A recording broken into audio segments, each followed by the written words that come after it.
Bienvenidos una vez más al programa Discutamos México.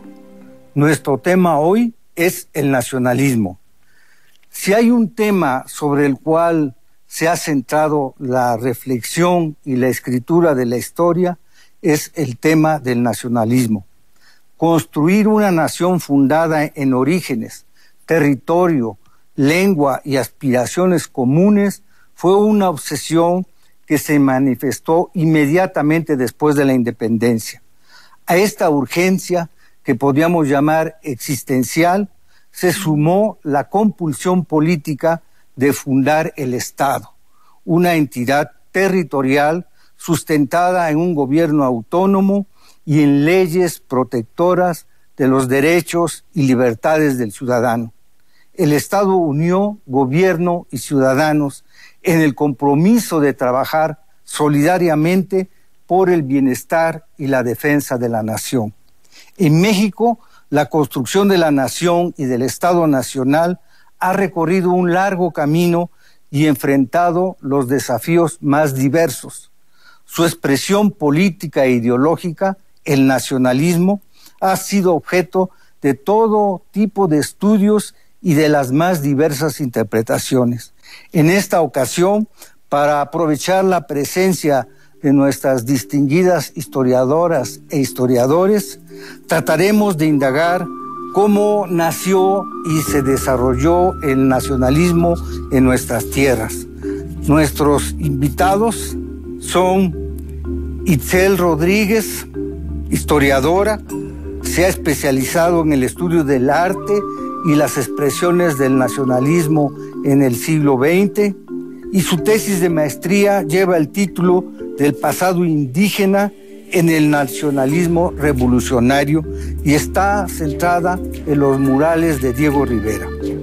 Rafael Rojas, doctor en Historia por el Colegio de México, entre sus libros La escritura de la independencia, el surgimiento de la opinión pública en México y el más reciente y merecidamente premiado, Las repúblicas del aire, utopía y desencanto en la Revolución Hispanoamericana.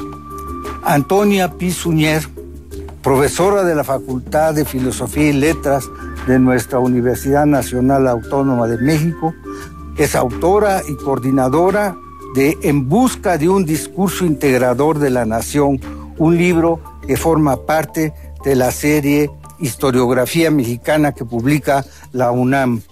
Comenzaré por preguntar a Rafael, que en su libro más reciente considera precisamente el nacimiento de las primeras repúblicas latinoamericanas y cómo se manifestó el nacionalismo en ese tiempo.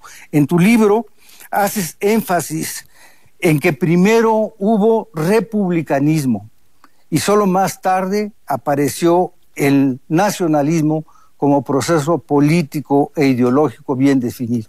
¿Qué nos puedes decir sobre estas dos presencias políticas?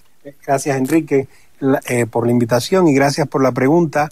Creo que hay una vieja idea que no por vieja deja de ser válida con el tiempo, que manejaron, entre otros, algunos historiadores latinoamericanos en los años 60 y 70, como Tulio Alperín Dongui, el historiador argentino, que es que en América Latina, a diferencia de Europa, las naciones no construyen a los estados. Es decir, no existen naciones preexistentes definidas a partir de un repertorio de identidades culturales como la lengua, la religión, cierta homogeneidad étnica, sino que es al revés, son los estados los que construyen comunidades culturales imaginadas como naciones románticas, que no existían antes. Yo creo que ese punto de partida de cierta historiografía en los años 60 y 70 sigue estando vigente.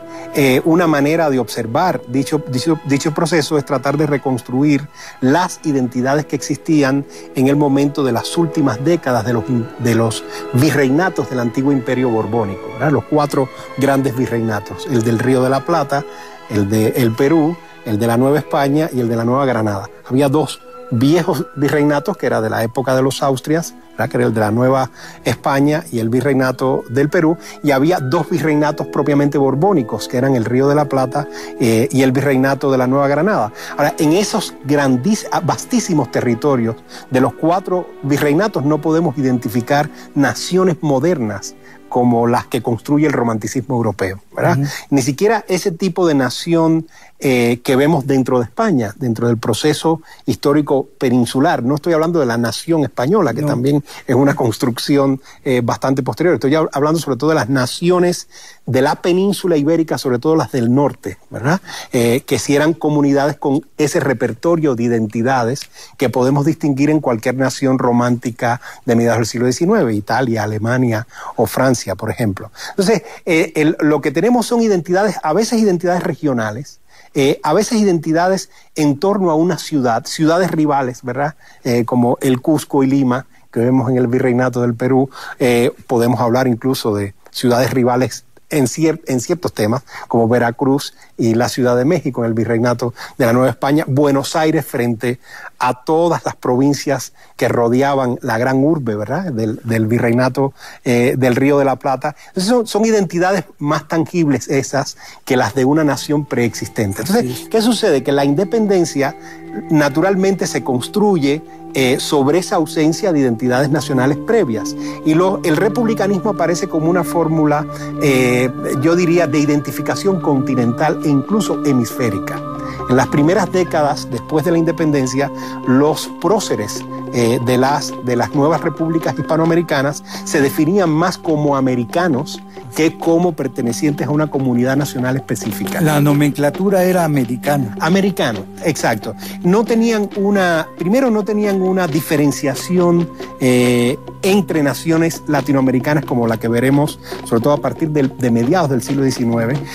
Los ecuatorianos, los bolivianos y los peruanos no se identificaban de un modo contrapuesto, ¿verdad? Pertenecían a todo el mundo del antiguo virreinato del Perú, y cuando eran republicanos se definían así como americanos. Entonces tenemos el caso, por ejemplo, de Vicente Rocafuerte, que es este republicano de Guayaquil. Él decía que él era guayaquileño, no ecuatoriano, que lo mismo lucha bajo las órdenes de Bolívar, que luego se convierte en un funcionario de la República Federal Mexicana. Tenemos el caso de Miguel Santamaría también, el caso de Manuel Lorenzo de Vidaurre, que es un limeño, que esa sí es una ciudad fuerte, pues capital de un antiguo virreinato. Pero cuando se reúnen todos esos republicanos en Filadelfia, no se definen como guayaquileño, limeño, neoleonés, en el caso de Fray Servando Teresa de Mier. Esas identidades regionales estaban, pero cuando tenían que construir una identidad política era en torno a la forma republicana de gobierno de América.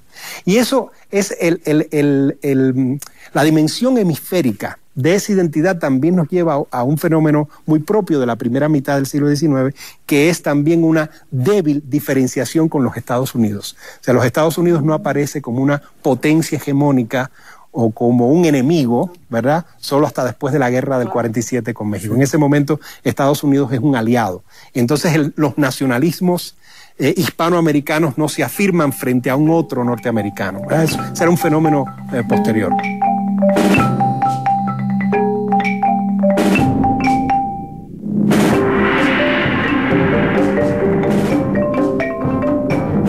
O sea, los Estados Unidos no aparece como una potencia hegemónica o como un enemigo, ¿verdad?, solo hasta después de la guerra del 47 con México. En ese momento Estados Unidos es un aliado. Entonces los nacionalismos hispanoamericanos no se afirman frente a